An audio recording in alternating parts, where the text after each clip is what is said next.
దేవునికి స్తోత్రములు కలుగును గాక. చూచుచున్న మీకు క్రీస్తు యేసునందు కృపాక్షేమములు అనుగ్రహించబడును గాక.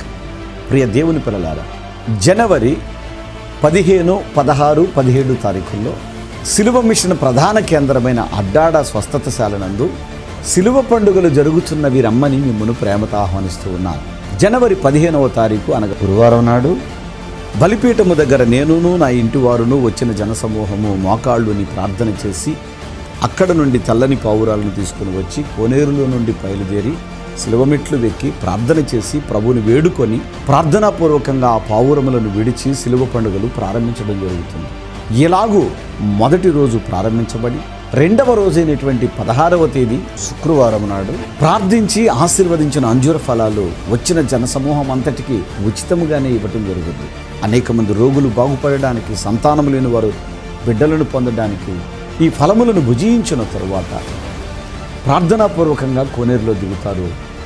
మోకాళ్ళ మీద సిలువ మెట్లు వెక్కి ప్రార్థన చేసుకుంటారు. ప్రభువులో బలపరచబడతారు. కన్నీటి ప్రార్థనలతో దేవుని వేడుకుంటారు. ఇక మూడవ రోజైనటువంటి 17వ తేదీ ప్రార్థించి ఆశీర్వదించిన తైలములతో అభిషేకించిన విలువైనటువంటి యేసు నామములో ఆ సిలువలను తీసుకుని వెళ్తారు. వాళ్ళు మేలు జరగాలనుకున్న ప్రతి వాళ్ళు వాళ్ళ ఇంటిలో పెట్టుకుంటారు. ఇక 17వ తేదీ సాయంత్రం 7 గంటలకి ప్రార్థనాపూర్వకంగా బలిపీఠం దగ్గర నుండి బయలుదేరి కోనేరులో నుండి వెళ్ళి సిలువ మెట్లు వెక్కి ముఖ్యమైన ఒక 7 కోరికలు ప్రభువా నా జీవితం ముందు నెరవేర్చవా అని రోగులైన వారే కానీ, సొంత ఇల్లు లేని వారు కానీ, ఉద్యోగం లేని వారు కానీ, వివాహం కాని వారు కానీ వింటున్నారా, వ్యాపారాలలో, మోటార్ ఫీల్డ్లలో, రకరకాల రూపాలలో, చెరువులలో నష్టపోయిన బిడ్డలు మమ్మల్ని ఆశీర్వదించి ప్రభు అని ప్రార్థన చేసుకుంటారు. క్యాండిల్ వెలిగించి ఆ వెలుతురులో ప్రభువుని వేడుకుంటారు. అలా వేడుకొని అనేక మంది దీవించబడ్డారు. నా ప్రియ దేవుని పిల్లలారా, మీరు కూడా రండి. ఎలా రావాలో చెప్తాను వినండి. కృష్ణా జిల్లా గుడివాడ పట్టణానికి రండి. గుడివాడ పట్టణానికి రాష్ట్రం నుండి, ఇతర రాష్ట్రాల నుండి బస్సులు, రైళ్లు విస్తారంగా ఉంటాయి.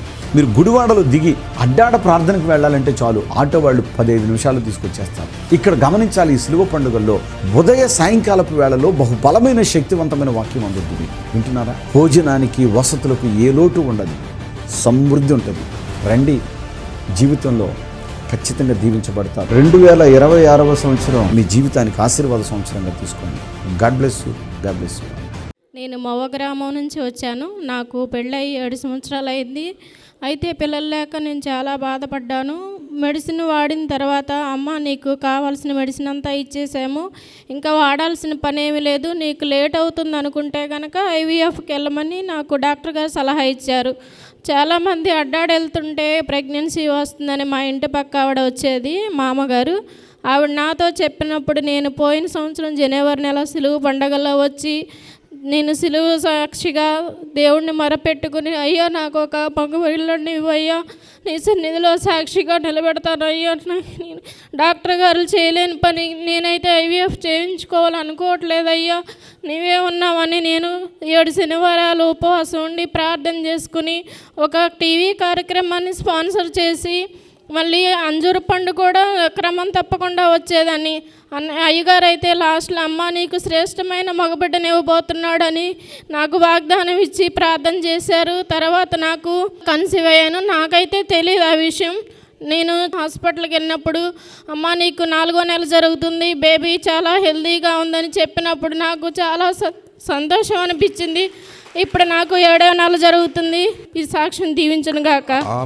మాది జూపాడుబంగ్ల మండలము, తుడిచెల్ల గ్రామము. నా పేరు సంకటెంకట్లచ్చమ్మ.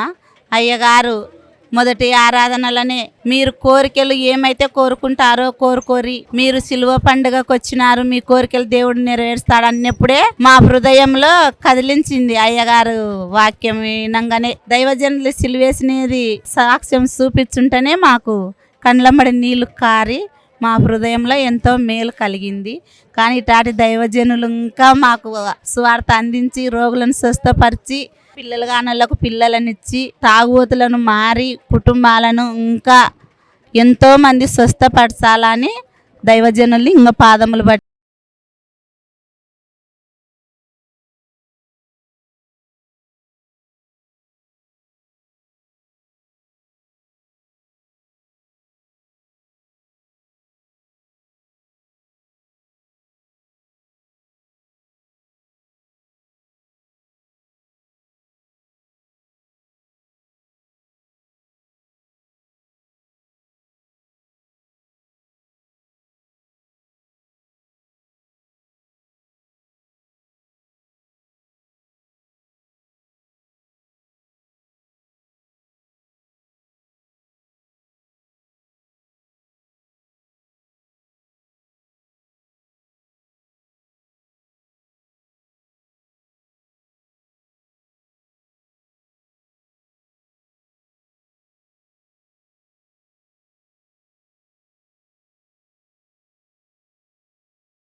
Praise the lord. అందరికీ షాలోమ్. ఈ కార్యక్రమం చూస్తున్న మీకు ప్రభు అయిన యేసుక్రీస్తు నామములో కృపాక్షేమములు అనుగ్రహించబడునుగాక. ఆమేన్. ఈ సమయంలో దైవజనులు మా తండ్రి గారైన క్రీస్తు రాయబారి గారు మీ కొరకు శ్రేష్టమైన వాక్యాన్ని అందించి మీ కొరకు ప్రత్యేక ప్రార్థనలు చేయబోతున్నారు. మరి శ్రద్ధగా దేవుని వాక్యాన్ని విందామా? షలోమ్. అంత బాగున్నారండి? చెప్పండి మీ నోటితో ఒక మాట. ఏమిటి ఆ మాటనంటే, యేసయ్యా మాకు అప్పులు వద్దు, జబ్బులు వద్దు, అవమానాలు వద్దయ్యా చెప్తున్నారా? మీ ఆశీర్వాదము, మీ కృపాక్షేమమే మాకు అనుగ్రహింపబడును గాక. ఆమెన్. మీ నోటితో ఏ మాట అయితే అన్నారో ఆ రీతిలోనే దేవుడు మిమ్మల్ని దీవించబోతున్నాడు. ఆమెన్ చెప్పండి. అపోస్తలుల కార్యములు 18వ అధ్యాయంలో 11వ వాక్యాన్ని చదువుతున్నాను, వినండి. వీరు దెసలోనికలో ఉన్నవారి కంటే ఘనులయ్యుండిరి గనుక ఆసక్తితో వాక్యమును అంగీకరించి అని వ్రాయబడి ఉంది. ఇక్కడ అపోస్తలుడైనటువంటి పౌలు గారిని, శీల గారిని బెరయ ప్రాంతానికి వచ్చినప్పుడు ఇక్కడ ఒక సమాజ మందిరంలోనికి వారు వెళ్ళి ఆ సమాజ మందిరంలో ఏం చెప్తున్నారనంటే, సహజంగా సమాజ మందిరంలో ధర్మశాస్త్రం గురించి ప్రతి వారము బోధ ఉంటుంది, అక్కడ వాక్య సందేశం ఉంటుంది. కానీ ఇక్కడ జరుగుతుంది ఏంటనంటే, యేసు క్రీస్తు గురించి బోధిస్తున్నారు. ఎవరు? ఈ అపోస్తలుడైన పౌలు గారు, ఆయనతో ఉన్నటువంటి శీలయ్య కూడా. ఈ బోధను వారు చేస్తూ ఉండేసరికి అక్కడున్న వాళ్ళందరికీ కూడా ఈ బోధ ఒక వింతగా, ఆశ్చర్యంగా అనిపిస్తుంది. ఎందుకనంటే, వాళ్ళు ఏ మెస్సయ్య కొరకు ఎదురు చూస్తూ ఉన్నారో, ఏ ప్రభువు కోసం ఎదురు చూస్తున్నారో, ఆ ప్రభువు వచ్చి వాళ్ళ కన్నుల ముందు తిరిగినా వాళ్ళు అర్థం చేసుకోలేకపోయారు. ఈయనే ప్రభు అని తెలుసుకోలేకపోయారు, యేసు ప్రభు అని. చూడండి ఎంత బాధాకరమైన విషయం అంటేనండి, వాళ్ళందరూ సమాజ మందిరంలో ఉండి చూసేదేంటి? దావీదు కుమారుడు వస్తాడు, మెస్సయ్య వస్తాడు, ఆయనే రక్షకుడు, ఆయన దేవుని కుమారుడు, ఆయన రావాలి అని ఎదురు చూస్తున్నారు అందరూ. ఆయన ఏం చేశాడు? యేసు ప్రభు వారు వచ్చేస్తే వీళ్ళు ఏం చేశారు? సిలువ వేసి ఆయన్ని చంపేశారు. ఎందుకు చంపేశారు? ఆయన్ని వీళ్ళు అర్థం చేసుకోలేకపోయారు. ఎట్లా అంటే ఈరోజు కూడానండి, యేసు ప్రభు పాపుల రక్షకుడు, యేసు ప్రభు కరుణా సంపన్నుడు, యేసు ప్రభు దయాహృదయుడు, యేసు ప్రభు అద్భుతాలు చేసేవాడు. ఇన్ని అద్భుతాలు చేసే దేవుని యొక్క స్పష్టమైనటువంటి గుర్తులు ప్రపంచం ఒక ప్రక్కన సాక్ష్యంగా నిలబడింది. పరిశుద్ధ గ్రంథం మరి ప్రత్యేకమైనటువంటి సాక్ష్యార్థమై ఉన్నది. ఇన్ని కళ్ళ ముందు ఉన్నా కూడా కొంతమంది ఏమంటారు చెప్పండి? యేసు ప్రభు ఉన్నాడు అంటారండి. అనరో? అంటున్నారా లేదా? యేసు ప్రభు వచ్చాడు. ఎక్కడికి వచ్చాడు? యెరూషలేములో తిరిగాడు. ఆయన్ని సిలువ వేసి చంపారు. ఆయన స్వస్థతలు చేశారు. ఆయన పుట్టిన ఊరుందా? ఉంది. ఆయన తిరిగిన ప్రాంతం ఉందా? ఉంది. ఆయన చంపేసిన ప్రాంతం ఉందా? ఉంది. ఆయన సిలువేసిన ప్రాంతం ఉందా? ఉంది. ఆయన తిరుగాడిన స్థలాలు ఉన్నాయా? ఉన్నాయి. అవన్నీ బైబిల్లో ఉన్నాయా? ఉన్నాయి. ఇప్పుడు భూమి మీద ఉన్నాయా? ఉన్నాయి. అన్నీ ఉన్నాయి. కానీ ఏమంటారండి? యేసు ప్రభు ఉన్నాడంటారండి అనే బుద్ధి తక్కువ లేరు కొంతమంది. ఎందుకని అంటారు? వాళ్ళకి యేసుని అర్థం చేసుకునేంత నాలెడ్జ్ లేదా ఆ బుద్ధి, ఆ జ్ఞానం, ఆ తెలివి, ఆ వివేకం ఈ బుర్రలో లేదు వాళ్ళకి. ఎందుకనంటే ఈ మనసు అటువైపు నడవటంలా. మరి ఆ రోజుల్లో కూడా అదే పరిస్థితి ఆ బెరయ ప్రాంతంలో. కాకపోతే ఒకటి మాత్రం నిజం, ఏమండి వీడు చెప్పే బోధ చాలా బాగుందే అనుకుంటున్నారు జనం. కానీ అక్కడ వాళ్ళకేం గెట్టట్లా. అసలు దేవుని గురించి చెప్తే కొన్నిసార్లు కొంతమంది పాస్టర్ గారులు కూడా గెట్టదు. చూడండి మీరు, ఒక వ్యక్తి రోగంతో బాధపడుతున్నాడు సంఘంలో. ఆ బాధపడుతున్న వ్యక్తి మరొక వ్యక్తి ఆర్థిక ఇబ్బందుల్లో ఉన్నాడు, ఇంకొక వ్యక్తి సంతానం లేకుండా ఉన్నాడు, ఇంకో వ్యక్తి ఉద్యోగం లేకుండా ఉన్నాడు అనుకుందాం ఒక సంఘంలో. వీళ్ళంతా కలిసి నాబోటి వాడు ఎక్కడన్నా ప్రార్థన పెట్టాడు అనుకోండి, ఏమంటే క్రీస్తు రాయబారు వస్తున్నాడండి, వెళ్ళి కథ ప్రార్థన చేయించుకుందాం, ఏదో తైలం పోసి ప్రార్థన చేస్తాడంట, ప్రార్థన చేసిన ద్రాక్షరసం ఏదో నోట్లో పోస్తాడంట, ప్రార్థన చేసి ఆశీర్వదించి యేసయ్య నామంలో బైబిల్లో వ్రాయబడినటువంటి పరిశుద్ధమైన ఆ యేసయ్య నామం పేరట అంజూర ఫలం ఇస్తాడంట, వెళదామే ఏదో ఒక మంచి జరుగుద్ది, ప్రార్థన ద్వారా ఆశీర్వాదం కలుగుద్ది, వాక్యం ద్వారా మనసు నెమ్మదిపడుద్ది, ఆయన ఇచ్చే అంజూర పండు ద్వారా ఏదో స్వస్థత కలుగుద్ది, బిడ్డలు కలుగుతారు, వెళదాం ఎందుకంటే చాలామందికి జరుగుతున్నాయి కదా, వెళదాం అని మీరు అనుకున్నారనుకోండి, మీ పాస్టర్ గారికి తెలిసి రాగలరా? మీరు రాగలరా అంటున్నా. గుండెలు దడ. ఎందుకని? పాస్టర్ గారికి తెలిసేమంటాడు తెలుసా? అవన్నీ ఒట్టిదేనమ్మా, నమ్మబాకండి అని అంటాడు. మీ విశ్వాసాన్ని సగం సేవకులే నాశనం చేసేస్తారు. అందరు కాదు, కొంతమంది సేవకులు. మళ్ళీ అందరిని అనడంలా నేను, అందరు అట్లాంటి వాళ్ళు ఉండరు. నా దగ్గర కొంతమంది పాస్టర్ గారులే విశ్వాసాన్ని వెంట పెట్టుకుని వస్తారు. అయ్యగారు మా సంఘంలో పిల్లలు లేరండి, కొద్దిగా అంజూరు పండు ఉండి అయ్యగారు తీసుకొచ్చాను. అయ్యగారు కొద్దిగా మీరు సిలువ వేయించుకున్నారు కదండి, ఆ బాధ చూసి బ్రతికిన మనుషులు కదా, యేసయ్య మిమ్మల్ని ఆశీర్వదించాడు కదా, ఆ చేతులు కొద్దిగా తైలం పోసి ప్రార్థన చేయండి అయ్యగారని అడిగే సేవకులు బోర్డు అంతమంది ఉన్నారు. మళ్ళీ అందరిని అనట్లా నేను. కానీ కొంతమంది అంటారు, ఎగతాళిగా మాట్లాడతారు, వెటకారంగా మాట్లాడతారు, అవమానకరంగా మాట్లాడతారు. స్వస్థతలు అంటేనే కొంతమందికి చులకనగా మాట్లాడతారు. మరి వచ్చిన వాళ్ళందరికీ యేసు ప్రభు చేసింది స్వస్థతలు కాదా? రోగులను ఎంతమందిని బాగు చేశాడండి యేసయ్య.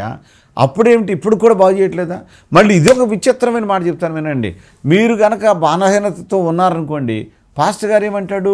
బయటకు వెళుతుంటేనేమో అవన్నీ నమ్మబాకండి స్వస్థతలు అంటాడు. పాస్టర్ గారు ఏమంటాడు చెప్పండి? అమ్మ స్వస్థత కోసమా ప్రార్థన చేద్దాం అంటాడు. బయట ఈయనకన్నా ఘనమైనటువంటి సేవకుడు చేస్తేనేమో అబద్ధం నమ్మబాకండి అంటాడు. ఈయన మాత్రం నేను స్వస్థత ప్రార్థన చేస్తానంటాడు. అంటే చూసారా, ఒక విశ్వాసి యొక్క విశ్వాసాన్ని, భక్తి జీవితాన్ని సగం నాశనం చేసేది సేవకులే. ఏ సేవకులు? ఒక గోడ కట్టి ఆ గోడ మధ్య విశ్వాసాన్ని పెట్టి ఇది మన సంఘం, ఇది మన సహవాసం, ఇదే పవిత్రమైంది అని నూరిపోసే బుద్ధి తక్కువ వాళ్ళు ఉంటారే, వాళ్ళు చేసే పనులు ఇక్కడ. అందుకని అక్కడ ఈ బెరయ ప్రాంతంలో ఏం జరిగింది తెలుసా? చాలామంది విశ్వాసులండి. అప్పుడు సమాజ మందిరంలో ఉండి వాక్యం వింటున్న వాళ్ళతో ఈ అపోస్తుడైన పౌలు శీలలు వాక్యాన్ని యేసే క్రీస్తని, ఈయనే నజరేయుడైనటువంటి దేవుడని, ఈయనే ప్రభువు పంపిన దేవుడని, ఈయనే ప్రభువు కుమారుడని వాళ్ళు లేఖనాలతో రూఢి చేయటం మొదలుపెట్టారు. ఇక నమ్మకం ఏం చేస్తారంటున్నా. ఇప్పుడు కొన్ని అసాధారణమైనవి సాధారణంగా అయిపోతుంటాయి. ఎట్లా అంటే చెప్తాను వినండి.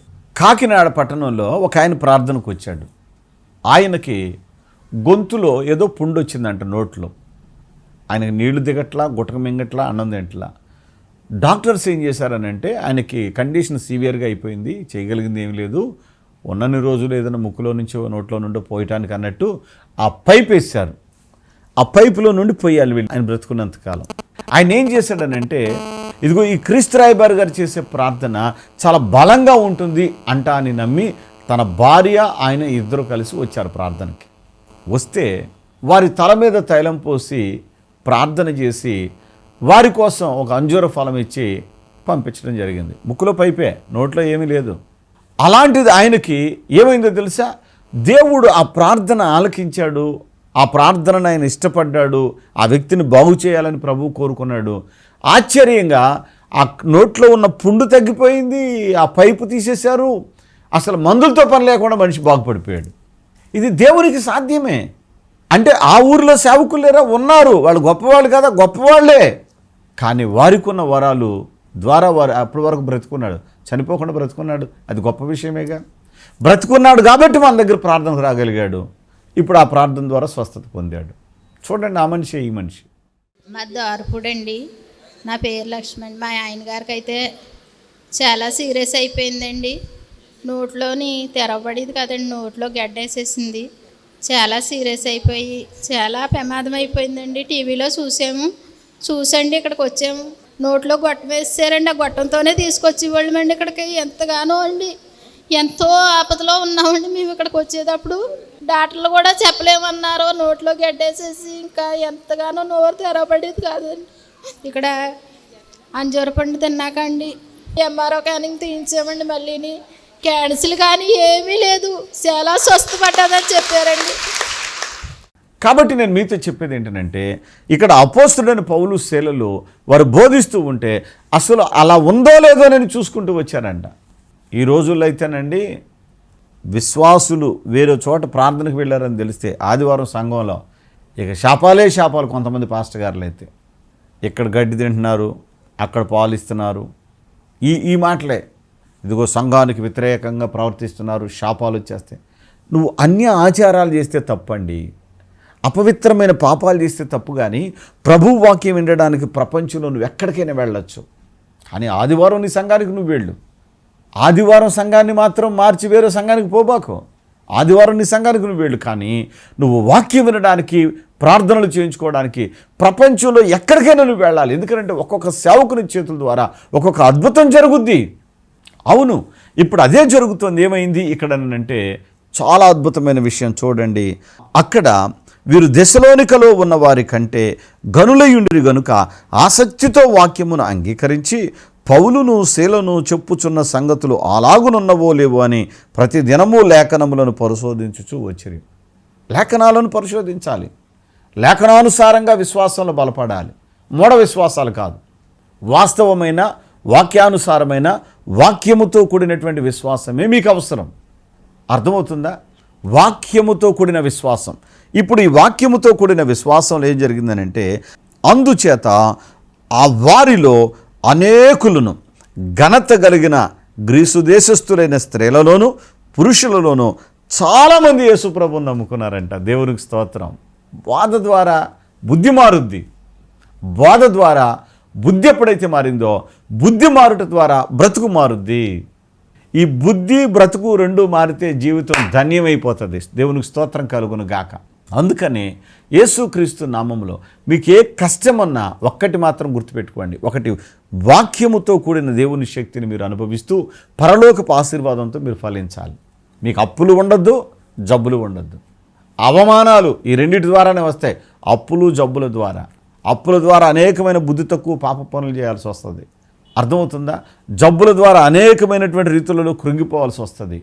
ఈ రెండు అప్పులు జబ్బులు ఉన్న వాళ్ళు సమాజానికి లోకువుగా అలుసుగా ఉంటారు, అవమానాలు పాలవుతారు. కాబట్టి ఈ అప్పు జబ్బు అవమానం ఈ మూడు కొట్టివేయబట్టడానికే దేవుడు తన ఆశీర్వాదము కృపాక్షేమము ఈ మూడు నీకు ఇవ్వడానికి సిద్ధంగా ఉన్నాడు. పొందుకోవాలని ఆశపడితే ప్రభు దగ్గర విశ్వాసంతో నిలబడు. అంతేకాదు, ఒక శనివారం కానీ ఆదివారం కానీ కృష్ణా జిల్లా గుడివాడ దగ్గర ఉన్న అడ్డాడకు రండి. ఇక్కడ శక్తివంతమైన ఆత్మతో కూడిన ఆరాధన జరుగుద్ది. ఈ ఆత్మతో కూడిన ఆరాధనలో పాలుపంపులు పొంది వాక్యమిని దేవుని శక్తితో నింపబడి, అర్థమవుతుందా, మీ కుటుంబాలు రక్షించబడతాయి, మీ బిడ్డలు ఆశీర్వదించబడతారు. కారణం ఏంటంటే శక్తివంతమైన ప్రార్థన ఈ స్థలం ముందు మీ కొరకు చేయబడుతుంది. రండి, కళ్ళు మూయండి, మీ కొరకు చిన్న ప్రార్థన చేస్తా. పరిశుద్ధుడా, ప్రేమగల తండ్రి, మీకు వందనాలు. ఇప్పటి వరకు శ్రేష్టమైన మీ మాటలను ఆలకించిన ఈ పిల్లలను, ఇలా కుటుంబాలను దీవించండి. వాక్యాన్ని అంగీకరించి మీ యొక్క అద్భుతమైనటువంటి ఆశీర్వాదాలు పొందుకొని ఈ కుటుంబమే కలకాలం పచ్చగా బ్రతుకున్నట్లు ఈ బిడ్డలందరినీ దీవించమని నజరేయుడైన యేసు నామములో ఈ టీవీ కార్యక్రమానికి స్పాన్సర్ చేసిన వారిని ప్రత్యేకంగా దీవించమని వేడుకుంటున్నాను. అవును ప్రభువా, నిన్ను గణపరచు వారిని నువ్వు గణపరుస్తానన్నావు. నన్ను ప్రేమించు వారిని ఆస్తికి కర్తలుగా చేస్తానన్నావు. నా యందు విశ్వాసం ఉంచు వారిని దీర్ఘాయుష్మంతులుగా చేస్తానన్నావు.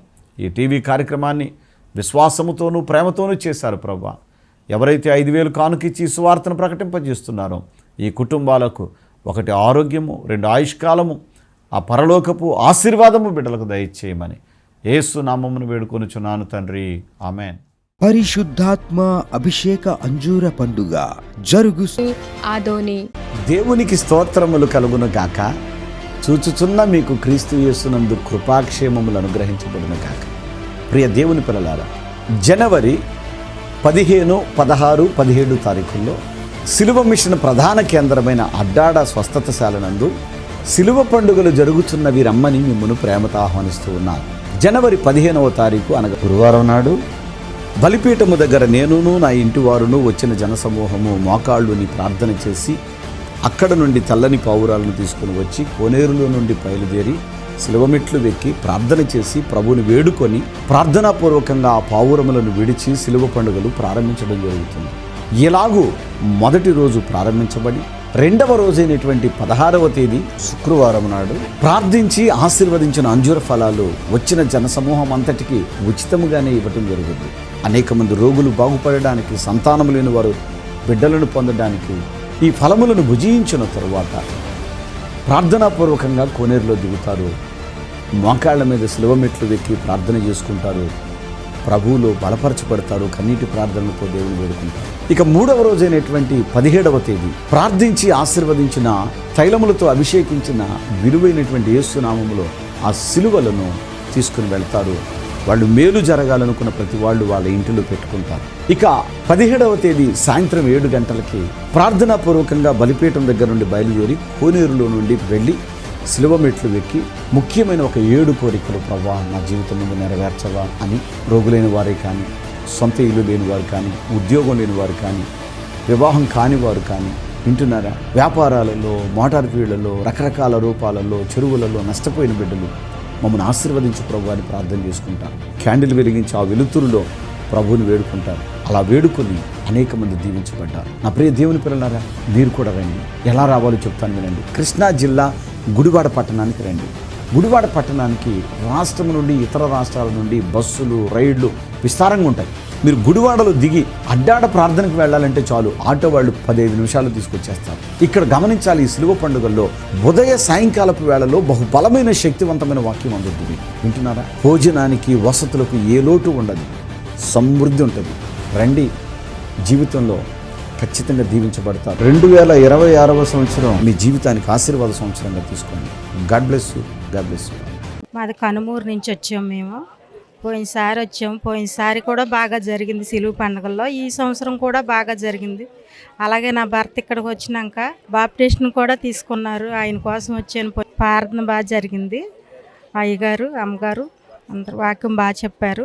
అయ్యగారు సిలువ పడ్డారు. దానికి మేము చాలా సంతోషిస్తున్నాము. నా పేరు జ్యోతి.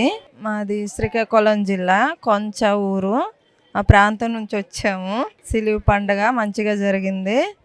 చాలామంది వచ్చారు. అలాగని అందరూ ఆశీర్వదించబడ్డారు, బలపడ్డారు కూడా. అయ్యగారు వాక్యము చాలా బాగుంది. ప్రార్థనలు చాలా బాగా జరిగినాయి. అయ్యగారేమో సిలువ వేసుకున్నారు.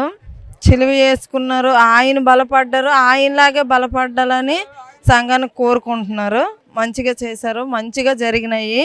సిలువ వేసుకుని ఆయన హస్తాలతో ప్రార్థన చేస్తున్నాడు.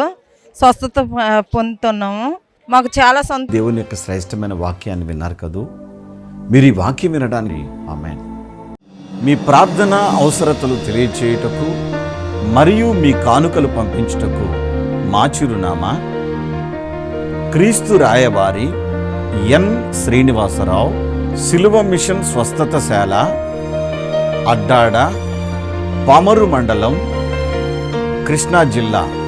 Pin code 521390.